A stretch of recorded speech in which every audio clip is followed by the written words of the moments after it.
Twongeye kubasuhuza abakunzi ba Sam Statidu, umuyoboro ubagezaho ibintu bigiye bitandukanye hirya no hino kugira ngo twite kuri mental health, kandi ntago wakita kuri mental health utabashije kumenya ibigukikije, kuko ahanini ibyangiza imitekerereze ya muntu ni ibimukikije.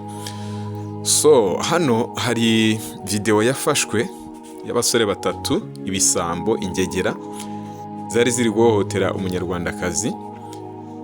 Kigaragara zamwamburaga nka telefone, amafaranga n'ubundi bujura zari ziri gukora.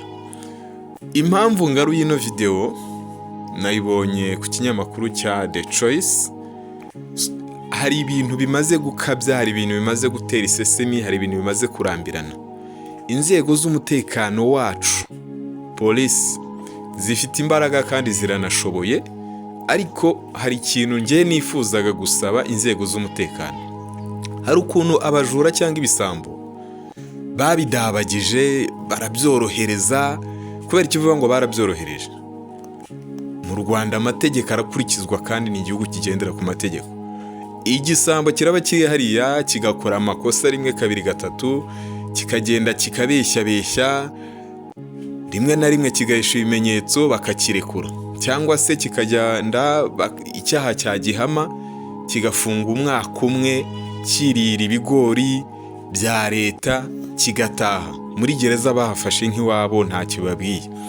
Nasabaga inzego z'umutekano zishyiremo imbaraga zikaze, zikanyage, zikande aba bantu baramutse bafashwe, n'abandi bose bari mu bugegera nk'ubu n'ubusambo, kuba abantu barara amajoro bakora bashakisha uko biteza imbere, hakaboneka ingegera zirera amaboko zikeneye kurya utwabo zinabahohotera. Reba nk'icyo gifite umuhoro, haramutse habayeho no gutora itegeko rindi rivuguruye rikanira urukwiriye ibisambo, yaba ari ugufungwa hejuru y'imyaka 5 cyangwa se bakajyanwa ubutagaruka, kuko ikirayi kiboze gikurwa mu bindi rwose.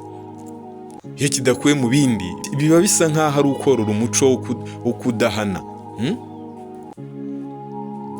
Mudufashe gusa mboneyeho no kwihanganisha uyu mwari ndetse n'umuryango we, kuko birababaje cyane pe. Icyo cyari igitekerezo cyanjye. Imana ikomeze barinde, nifuje kubibasangiza. Gusa biteye agahinda kuba igihugu gifite umutekano hakirimo ingegera nk'izi ngizi.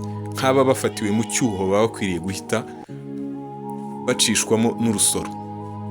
Imana ikomeze barinde, gusa biba bibabaje pe, birababaje. Nk'uyu muntu hatari umutekano yakora ibintu bingana iki? Ko hari ibintu reba ukumirwa gusa.